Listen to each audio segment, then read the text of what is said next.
Okay, ladies and gentlemen, we are back with fantastic set review here. This is gonna be our old school cube. This is super unique. I myself haven't played it yet. We're gonna forego the 10 minute requirement. Doesn't matter. These are the sweetest cards from 1993, 1994 of Magic era. The cube is 360 card. Some classic, including Power 9 in there, and you're gonna see like a lot of amazing cardboard from the early magic design philosophy. So without further ado, we're gonna dive into the colors. It's gonna be monocolor first, starting with white. We're gonna have 47 cards of each monocolor. We're gonna have around 60 something artifact, and then we're gonna have some very good lands and some colorless, and we are in for a ride. Like people who enjoy this game, this is kind of the purest form. There's a lot of card designs here which would never see the light of day today. So yeah, lot to take in. So we're gonna go slowly and go over each of them. So starting with Kitkin. So this is a 2 mana white 1/1. It's a Kitkin. Creatures with power greater than 2 may not be assigned to block it, and the blocker's power may be increased after blocking has been assigned. So it's kind of the reminder text how blocking works. But really, what's happening here that big creatures can block it. So it's a good aggressive creature in the old school realm. If you can clear the way in front of it, and this can pack in the last few points of damage. So yeah, so that's what it is. It's kind of something which we used to in design. The next one, however, that's less so. This is sort of a very good card. Argivian Archaeologist. I think it would, this card is on the reserve list, but if it was printed today, it would be an awesome card still. So it's a one white for a 1/1. It's probably a human archaeologist based on the errata text, and you can tap it and spend white, tap to bring one artifact from your graveyard to your hand every turn, ladies and gentlemen. Doesn't get exiled if it dies, like none of that stuff. Right, so this is just purely this guy is digging up artifacts, you can play them. Awesome stuff. Armageddon, yeah, Commander player's nightmare. This should be played more in Commander. I firmly believe this. But it's a 4 mana sorcery. All lands in play are destroyed. So the joke with this card is really that you are the aggressive player, get onto the board, start hitting your opponent, and you destroy all the lands, sending your opponent back several turns, and you can finish the job. Army of Allah. So this is again one of these early design of Magic. So this from Arabian Nights, and all attacking creatures gain +2/+0 until end of turn. So this is kind of your overrun effect, or one of those white mass pump spell effects from the early days. Yeah, we got used to this. You go wide, you pump your team, and then that's how you win the game. So this existed back in 1993. Then we have balance. So balance is quite a card. Like if you have not played with or against balance, yeah, this is gonna be quite the experience. So this card is restricted in vintage. The closest thing what we have been experiencing with is I think restore balance is a card in modern which has suspend 4 and basic the balance effect. But essentially what it does is a sorcery for 1 and a white. Whichever player has more lands in play must discard enough lands or sacrifice enough lands of his or her choice to equal the number of lands both players have in play. Cards in hand and creatures in play must be equalized the same way. Creatures lost in this manner may not be regenerated. So basically, what's happening is that we equal the number of lands in the field, the number of cards in hand, and the number of creatures. So this card is an absolute menace. Like this is again played in vintage today. It's one of the most powerful Magic cards ever printed. So this is essentially, I think that's one of the reasons why they don't play these effects anymore or print these effects. So you can turn around a game which you are absolutely losing. Like let's say you are like down on card. Uh, you don't have a board. Your opponent has 3 creatures. They have like 2 or 3 lands. Um, more than you. This is balancing this out. So they're gonna sacrifice 3 creatures. They're gonna discard every card in their hand, and they're gonna sacrifice 2 lands. Like this is, if you're behind, this is like anywhere between a 2 to 7 to 10 to 1, right? Like this card is absolutely unreal. And the joke with this one is that you want to play with trinket artifacts because those are not actually being sacrificed. So let's say they have creatures, cards in hand, and lands, you have artifacts in play, no cards in and no creatures. Then basically what's happening after the balance that they have nothing and you still have your artifacts. It's an unbelievably powerful card. So yeah, so balance is a thing for you. Banish hero. So that brings us a 1 mana 1/1 with bans, which is, by the way, this creature is better than most creature one drop printed today, which is pretty crazy 30 years back, and that's because of the bending ability. So bending is that white ability which I think would, like move white up on the power level very significantly. The only problem is that the ability is absolutely unplayable. Like in terms of play dynamic, it's a very horrible mechanic, but it's very, very powerful. So essentially what's happening with bends, that if a creature has bending, it can bend together with other creatures with bending, or maximum one creature without bending. So they kind of become a unit together. Like you have a 1/1 and a 3/3, they attack as one. And more importantly, you as the person controlling the bending creature decides how combat damage is being allocated by the defender. So if you are attacking a 1/1 and a 3/3 into their, I don't know, 4/4, or let's say into their 2/2, they would normally, try to block the 1/1, but you can say that, hey, your 2/2 is dealing the damage to my 3/3 now. So it dies and none of my creatures die.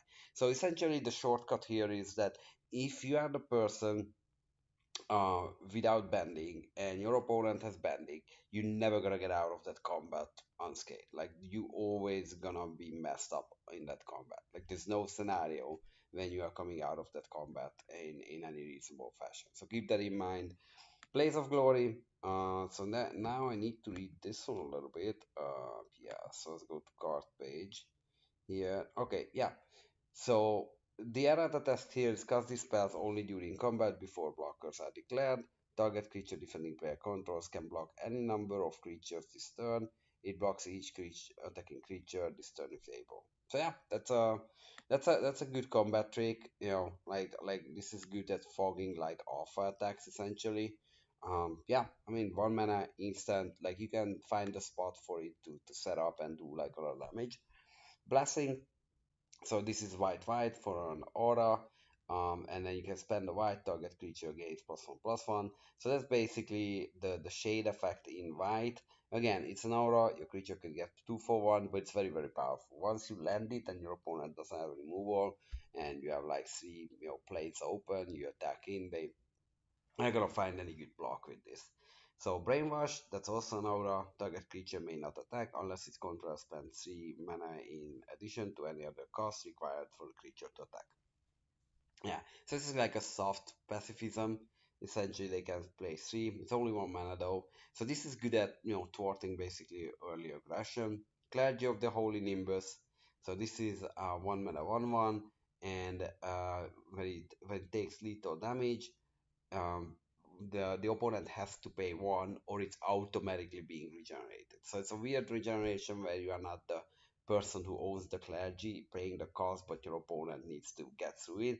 And it's very good after an Armageddon. Really, that's the joke with this card. That after an Armageddon, this is basically attacking with impunity because they're never gonna be able to play the mana. So yeah, Crusade, all white creatures gain +1/+1.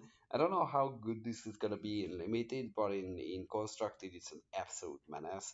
So like all these like smaller 1/1, 2/2, 3/3 creatures now like a step larger, which is significant in this format. So yeah, Crusade, 2/2, so 2 mana enchantment, and yeah.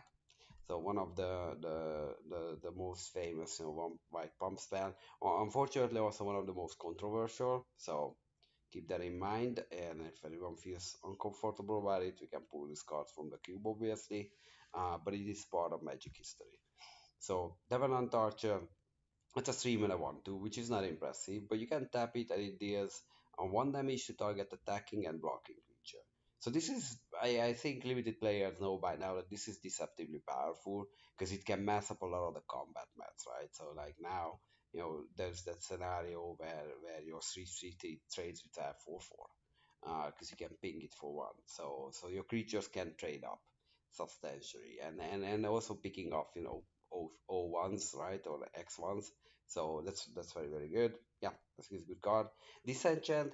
So this is a sideboard card today.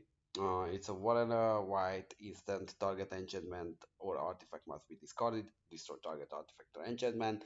But in old school formats, this is one of the most commonly played cards. So this is absolutely made like in this format. This is hard removal. Like every deck will have very important enchantments and very important artifacts. Like 1/6 of this cube is artifacts. This will always have a target. You always play it. You're very happy with it, and it also kills Mitchell's Factory, which is one of the most notorious lands in the format. So yeah, play it, enjoy it, pick it highly.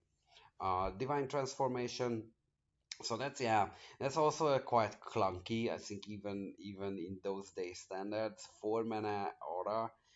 But the creature gets +3/+3. So if you land it on a flyer, the game is over in very very short order here. Dust to Dust, also very, very good. Well, Popper All Star to this day.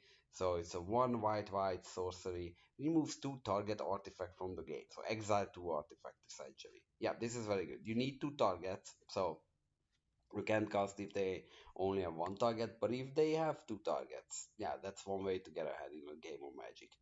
Guardian Angel. So this is not a creature, deceptively. It's an X and a white instant prevent X damage from being dealt to any one target. It could be you. Any further damage to the same target this turn can be cancelled by spending 1 mana per point of damage to be cancelled. So basically what's happening here is not only preventing that damage where you cast it, but for the rest of the turn you get this kind of protection effect on you or one of your creatures. So they can't, like say that, okay, it survives the combat, but I'm just gonna lightning bolt it. You can still prevent that damage. So there you go. Holy Strength, target creature gains +1/+2. Yeah, I mean it's an aura, makes the creature bigger, good in aggressive deck, less good in non-aggressive deck. And Infinite Authority. I need to read this card. I'm not so sure about this one. But let's go to the card page here. So I haven't played with this card. So let's look at it. Enchantment Aura. Enchant creature. Whenever enchanted creature blocks or become blocked by a creature with toughness 3 or less, destroy the other creature at the end of combat. Okay. So this kills basically low toughness creatures no matter what. Okay, it's good with wars. At the beginning of your next end step, if that creature was destroyed this way, put a +1/+1 on the first creature. Hmm. Interesting. This is pretty good with wars, I would think. Yeah, yeah. So anyway, where any high toughness creatures, X ones, sorry, so 1 X is where X is a high toughness number, would probably like this card. Haven't played with it, need to test it. Keepers of the fire of the faith. Sorry, yeah. Also, yeah, this is a vanilla, one white white 2/3. Yeah, nothing to see here, but it is fits on the curve. So if you are the aggressive deck trying to go under, this is a card which has power and toughness and fits in that curve. Now Kismet, on the other hand, is one of those enchantments which again, I think super good in an aggressive deck. So this is 3 and a white for enchantment. All creatures, lands, and artifact played by opponent come into play tapped. So they are basically slowed down a turn. And if you are already, curving out to 1, 2, 3, 4 with this one, yeah, this is a lot of damage. So Knights of Thorn. So this is yeah, like I feel like this is an okay card in old school standard. It's probably pretty broken today. Because the 2/2 4/4. That's not why. Because that's not because of the reason why this is broken, but it has protection from red, which is already a rare ability today, and pending. So imagine this. Like if your opponent is a red deck, they just probably lost. They're not gonna beat this in combat because if you send it in with anything else, like that other creature takes the brunt, and then it cannot be bolted. Any damage spell just not impactful, and cannot be damaged by red creature. Yeah, not much to say here. Very very strong card. Lentax. So this is Commander players. Used to love this. Very very powerful in old school. There's a million jokes with this card, and I'm trying to get those highlight it too in the next video. But essentially, this is one mana enchantment. If you play it turn one, during your upkeep, if an opponent controls more land than you may search your library and remove up to three basic land cards and put them into your hand. Reshuffle your library afterwards. So yeah, so this is an important card. Like what's happening here is that you pay the land tax. Sometimes you even refuse to play your land because you get three extra cards. Like that's a lot of card advantage, especially if you can use it in some form of fashion, like Land's Edge or stuff like that. Yeah, this is the card for you. Mesa Pegasus. So this is a 2 mana 1/1 flyer, which is not impressive, but it does bend. So bending again, accent ability.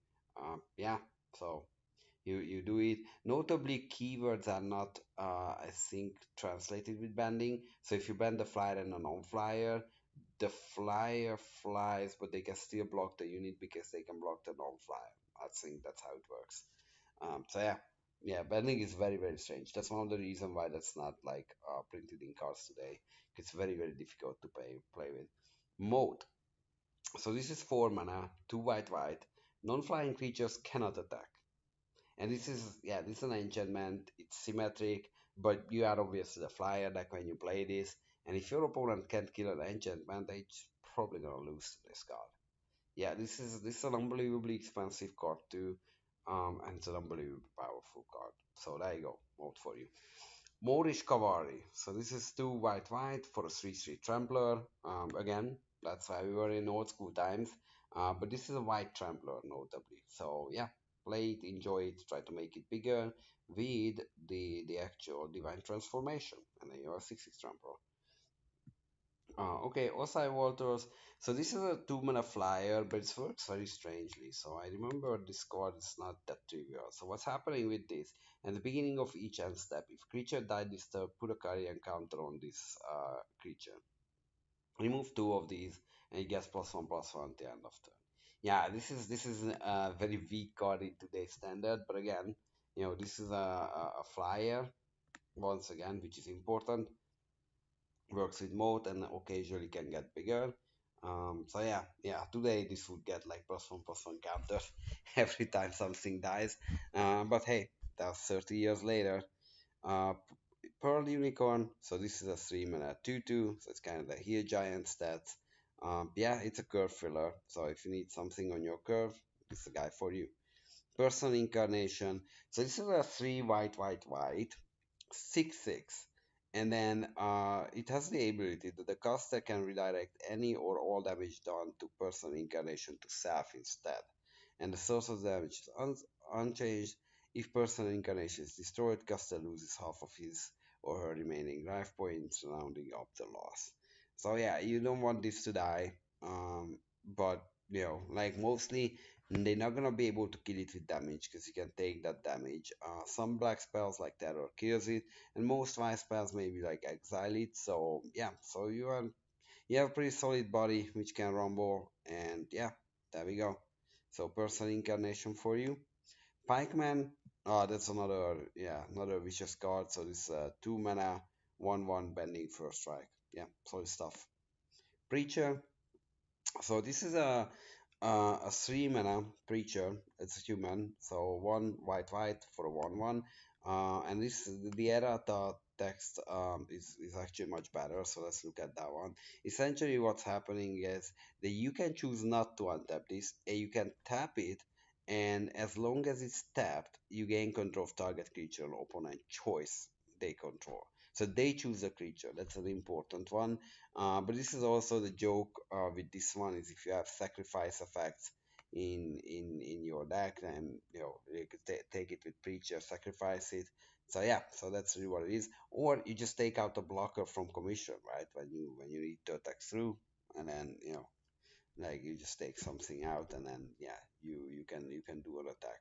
So yeah, so that's what it is for preacher. Very good in constructed, and then we'll see how it functions in limited. Resurrection. So it's a 4 mana 2 white sorcery. Take a creature card from your graveyard and put it directly into play. You can't tap it until your next turn. That's interesting. It's kind of like a reminder text, I guess, that summoning sickness is still a thing on that creature. But essentially, this is a reanimate spell, and there is a kind of reanimation archetype here. So if you land in that spot, like this is a spell you really want. Reverse damage, so it's one white white. All damage you have taken from any one source, this turn is added to your life total instead of subtracted from it. So yeah, I mean, like you gain X life instead of losing X life. Today this card would probably be unplayable, but again, we are 1993, 1994, so we'll see how that goes. Righteousness, target defending creature gets +7/+7 until end of turn. That's a lot of stats. This is like Doomblader defense. Like if you have a defensive creature which they can't kill in response, it's gonna eat whatever is attacking into it. So there you go. Samite Healer, it's a 2 mana 1/1. Tap to prevent 1 damage to any target. Okay, so this is kind of Devenant Archer, it's just the reverse of it. Interesting card. So this can also mess up combat mats, good with Crusade. So there you go. Savannah Lion, 1 mana 2/1 vanilla, and that was an incredible card in 1993, 94. Because getting 2 power on turn 1, this was a rare by the way, yeah. The icon shows it here. This was a rare for the longest time. Now we are getting it at almost like common level, but this card is no joke in a format where things are not all that fast. Sarah Angel, the control finisher. This is the real deal. So it's 5 mana for flying vigilance.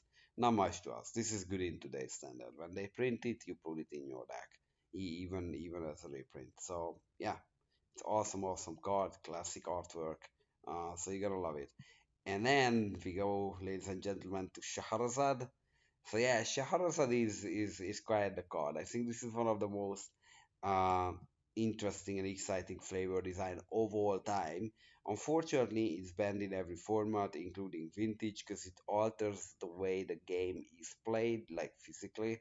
And then that just creates too much complication for a tournament setting, but actually not all that much value. But let's look at what we are getting here. So essentially, it's 2 mana sorcery, and there's a lot of text in it. But what happens is player play a magic subgame using their libraries as their deck. So you use your remaining libraries. So all your cards are kind of in hand, being exiled, set aside, your graveyard, whatever, and then your remaining deck, it's, let's say 20 card, is become your new deck. Each player who doesn't win the subgame loses half of their life, rounded up. So this is a massive lava axe, right? And this card is actually secretly very good in aggressive decks because like your deck is kind of redundant is the joke that it doesn't really matter what card you can't use because your deck is basically 2 mana 2/2s anyway. But your opponent, if they are in a combo deck, they might actually not have any chance to win the sub game. If their win corn is in their hand already, they can never win the sub game, so they automatically get damage for like 10, right? So that's the exciting part of this card, and also just like such an iconic and flavorful thing. You go into this dream, it's like kind of Inception. Yeah, awesome card. This is one of the iconic ones. Let's see how good it is in limited. We might see a lot of Magic sub games, and we go from there. So Spirit Link. For every point of damage target creature does, you gain 1 life. So basically, your creatures get lifelink, and their opponent creatures they can't really like damage you because you take 3 but you gain 3, so it's kind of like a removal in white. Source to Plowshare, now that's really a removal in white, so it's like 1 mana 1 white instant, exile a creature, its controller gains equal life to their power. Unbelievable card. To this day, it's the best removal in Magic. So there you go. 1993, 94, ladies and gentlemen, was already in the know. And then Thunder Spirit. So this is an amazingly aggressive flyer. I think this would be a good flyer today. Like this is 3 mana Windrake to flying with first strike. Yeah, just unbelievable card. Tundra Wolves. It's a 1 mana 1/1 first striker. Yeah, the aggression here. Again, Veteran Bodyguard. So this is a 2/5 for 5 mana, and unless it's tapped, any damage done to you by unblocked creatures is done instead to the bodyguard, and you may not take this damage yourself, though you can prevent it if possible. So it automatically takes the damage. If you would take a lot of damage, then like this will certainly die in that combat. But it does protect you. And it's 2/5 chunky body. Speaking of another chunky body, for 4 mana, it's Wall of Swords. It's a 3/5 flyer, and before you get too excited, it has the type Wall, which is basically means defender. So that was one way of them saying defender back in the day. It wasn't in the text box, it was in the type. So everybody knew that the walls have defender, so they can't attack. So this cannot attack, but it's a 3/5 flyer, so it can block pretty much everything, including the Sarah Angel with impunity. So yeah, important card. War Elephant, so it's a 4 mana 2/2 trample and bending. Wow, yeah, that's also a good one. White Knight, so it's a white 2/2 human knight, protection from black and first strike. Yeah, that's what color hosing looked like back then. And it's a 2/2 first strike, a very good aggressive card. Witch Hunter. So this is a 4 mana 1/1, which is not very impressive in terms of stat line. But for tap, you can deal 1 damage to target player. So this is reach invite. And then one white, return target creature an opponent controls from play to their owner's hand. Yeah, so it's like for 3 mana and a tap, you can literally bounce a creature turn after turn. Yeah, very good. If your opponent has a bomb, they don't have a bomb. You're just gonna bounce it every turn. They replay it, you bounce it again. So yeah, so it's a cool card. Wrath of God, we all know what this is. This is the Wrath effect, the OG, the ancient, the original. So 4 mana sorcery. All creatures in play are destroyed and cannot be regenerated. Yep, so that was, ladies and gentlemen, white for us. And then we're gonna move on with blue, black, red, and green, and then go for artifacts, multicolor, and then lands. So thanks for watching, and see you in the next video.